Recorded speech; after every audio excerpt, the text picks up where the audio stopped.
dominion. I'm thinking of Daniel. Daniel came at the age of 17, 18. He lived beyond 90 years of age.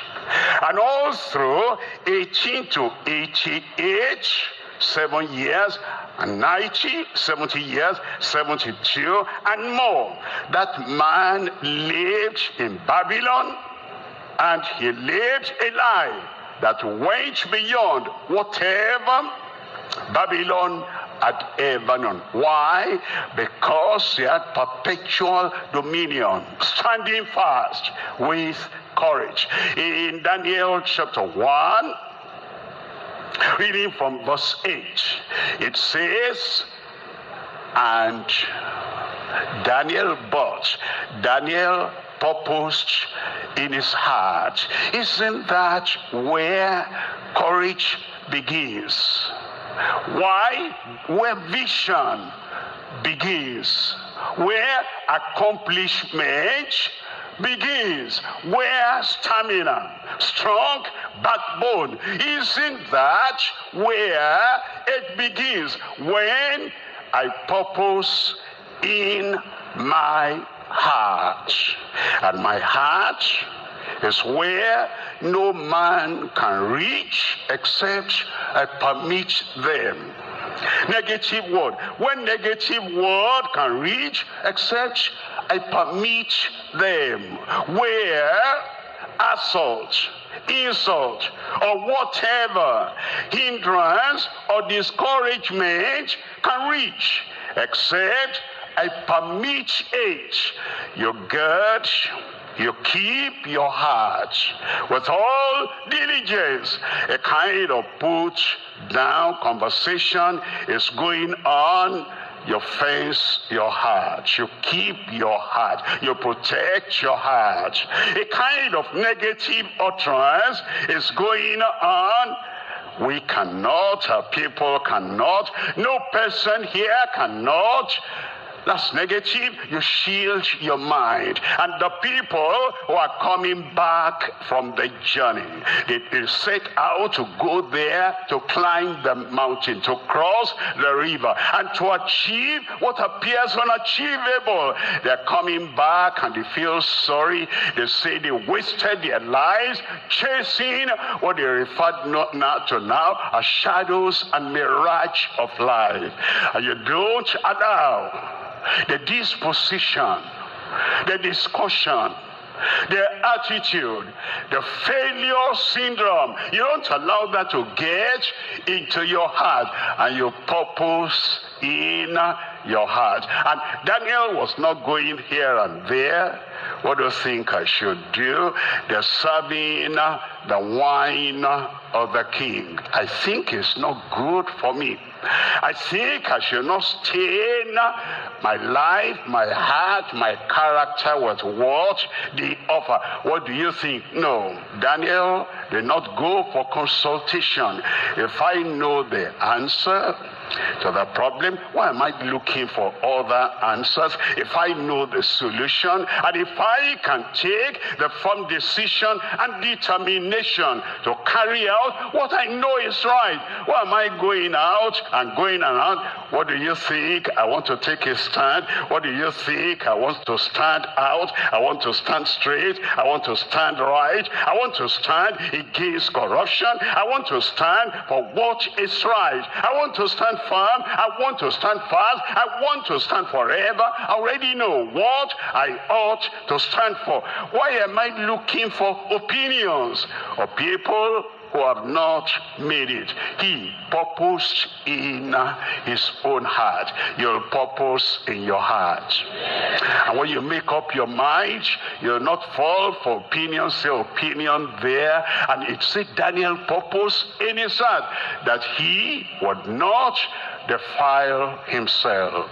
That he would not defile himself. You know what that means? The people do think, okay, wine, I will not defile myself. That's not the only thing that defiles a man. A man who is strong at heart, a man who is standing firm, a man who says, this is the way I will go. And this is the direction I will go in life. Opinions can come and defile that heart, that mind.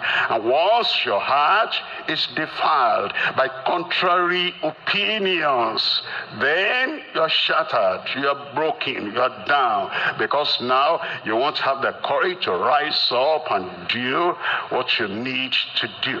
When failures of a man, failures of a woman, and they narrate their stories to you, and they say, I used to be as strong as you are strong. I used to be as determined as you are determined. But young man, can I tell you, I even expended all my energy and all my money, and I said, this is what I will do. But now I've learned that being a man, a woman that will stand out, that in this society it does not work. That idea, that kind of a failure mentality that fellow has said to you, if you accept that in your heart, it defiles your heart.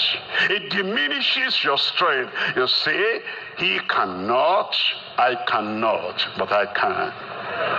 I said, I can.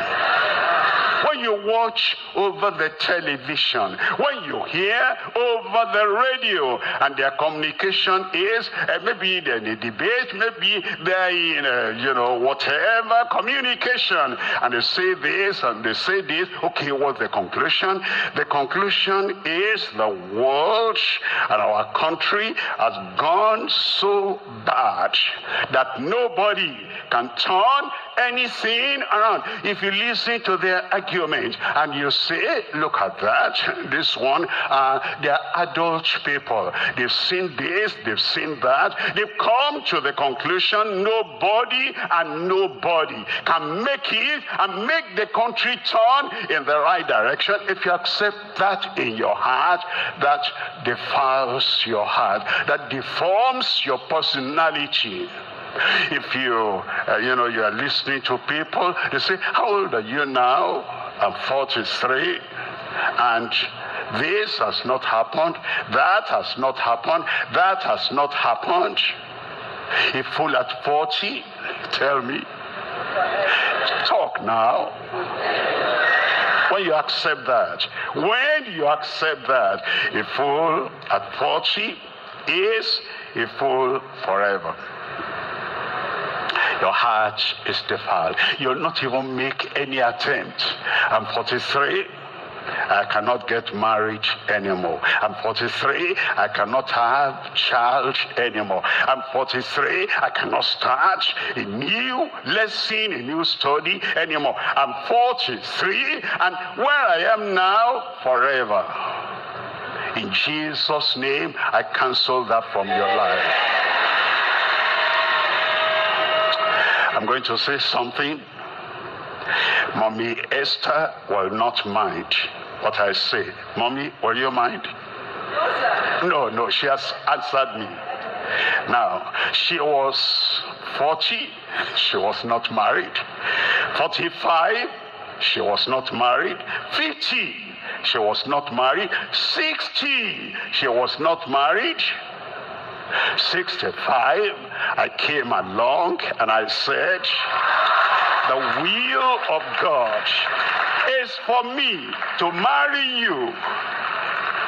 She went to pray, God, what will I do? God did not say, tell him no.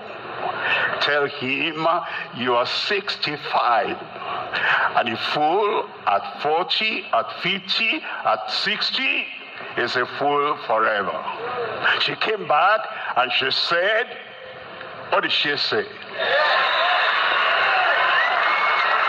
She said, yes.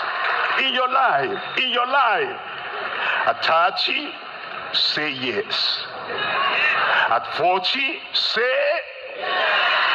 At 50, at 60, at 65. And see, she said yes, and we came together. What's my name? I William, the defender of the faith. I have become the greatest sin that ever happened in her life. Don't give up. Don't give up. Purpose in your heart. You will not defile yourself with all the things that people are saying. You will get up again. Shadrach, Meshach, and Abednego. Nebuchadnezzar said, hey, you don't bow down, I will throw you into the furnace of fire, and everything will finish in your life. And they said, go ahead and do whatever you want to do. And he threw them into the fire. In the fire, they stood up.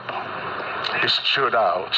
You know, it doesn't matter furnace or fire or problem, we will stand up.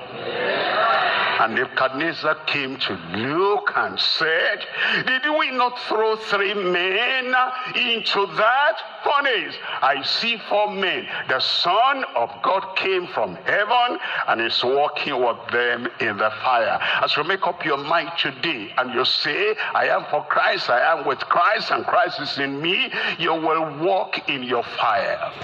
And you will get to the place you need to get to in Jesus' name.